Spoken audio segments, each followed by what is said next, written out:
Assalamualaikum warahmatullahi wabarakatuh. Selamat pagi, salam satu hati. Perkenalkan, nama saya Abraham Mesroilohi, kelas 12 TBSM 1, perwakilan dari SMK Muhammadiyah 3 Gleri. Di sini saya akan menjelaskan tentang teknologi PJM FI, sepeda motor Honda, yang diantaranya mereset ECM, mereset TP, dan setting mode. Untuk sebelum mengenal lebih lanjut bagaimana langkah-langkah untuk mereset dan setting tersebut, nah sebelumnya kita harus mengenal sistem PJM FI sepeda motor. Nah, sistem PJM FI meliputi input, proses, dan output. Untuk input, di dalamnya adalah sensor-sensor pada sepeda motor. Di antaranya ada sensor TP, sensor EOT atau ECT, sensor CKP, dan sensor O2. Dan untuk proses itu ECM.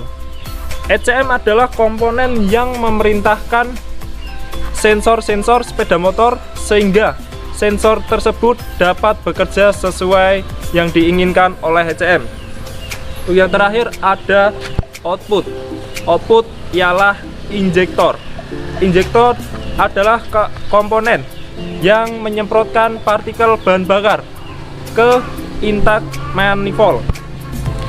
Dan ada pun komponen-komponen sistem PJM FI yang diantaranya DLC, full pump, ECM, sensor CKP, sensor EOT atau ECT, sensor O2, injektor, dan sensor TP.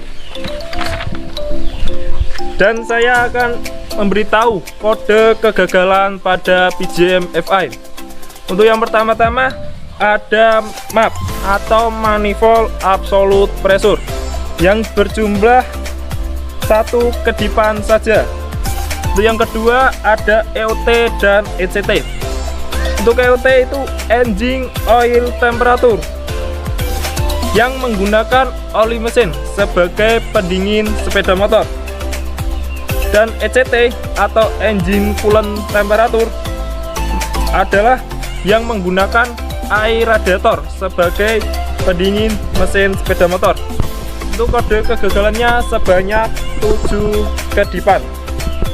Untuk yang ketiga ada sensor TP atau throttle position, yang kode kegagalannya sebanyak 8 kedipan.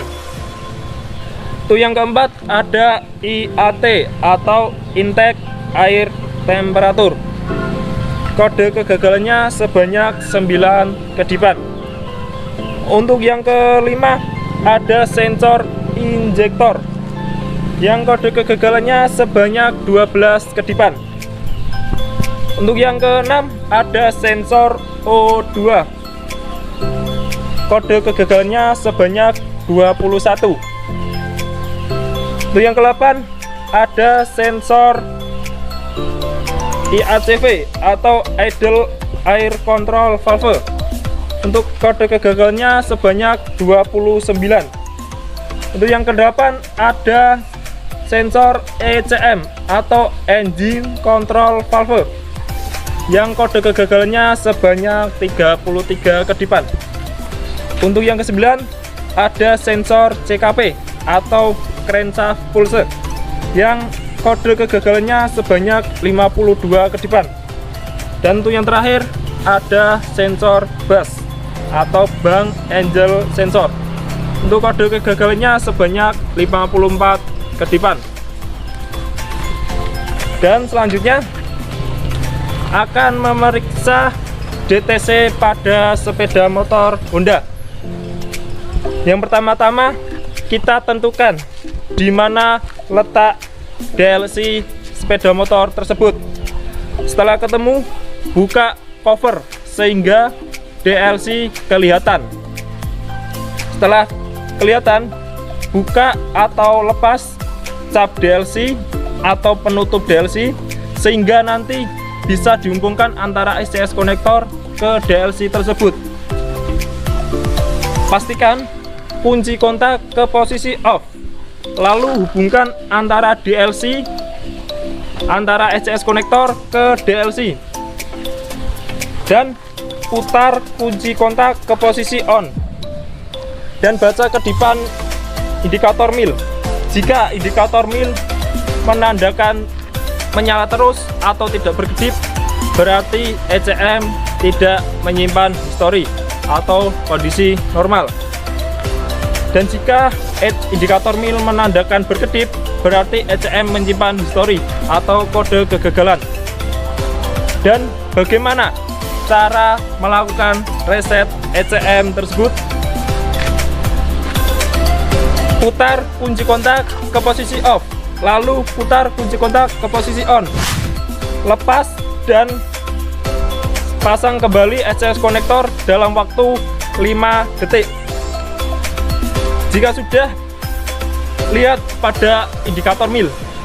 Jika indikator mil menandakan berkedip-kedip, berarti pola tanda tersebut reset berhasil. Untuk yang selanjutnya, melakukan reset TP atau throttle position. Pastikan bila mau melakukan prosedur ini, throttle body baru diganti yang baru, dan pastikan pada kode kerusakan ECM sudah dihapus atau direset. Dan bagaimana cara melakukannya? Cara melakukannya, yang pertama, pastikan kunci kontak ke posisi off, lalu hubungkan antara SCS konektor ke DLC, dan lepas kabel EOT atau ECT, kemudian hubungkan jumper line ke sensor EOT atau ECT. Kemudian putar kunci kontak ke posisi on, lalu cabut jumper line dalam waktu 10 detik. Dan mil akan berkedip, berarti pola tanda tersebut reset TP berhasil. Kemudian cabut SCS konektor dari DLC, kemudian hidupkan motor dan pengecekan stasioner mesin dalam waktu 20 menit. Jika sudah pengecekan dalam waktu 20 menit, putar kunci kontak ke posisi off. Dan untuk selanjutnya, ke setting altitude atau setting mode. Pastikan bahwa kode kerusakan tidak tersimpan dalam ECM. Jika tersimpan dalam ECM, ECM tidak dapat masuk ke mode setting, dan setting akan gagal bila mesin dihidupkan selama prosedur berlangsung. Dan pilihlah mode sesuai ketinggian daerah tempat kalian. Sebagai contoh, pilihlah mode 1 dari 0 meter sampai 2000 meter di atas permukaan laut. Untuk yang mode 2 dari 2000 meter sampai 2500 meter di atas permukaan laut. Dan untuk mode 3 dari 2500 meter sampai 3500 meter di atas permukaan laut. Dan untuk yang ke mode 4, 3500 meter atau lebih tinggi di atas permukaan laut. Dan bagaimana cara melakukan setting mode? Yang pertama, pastikan kunci kontak ke posisi off dan hubungkan antara SCS konektor ke DLC. Lalu buka idle gas sepenuhnya dan tahan. Kemudian putar kunci kontak ke posisi on. Saya contohkan ke mode 1 terlebih dahulu.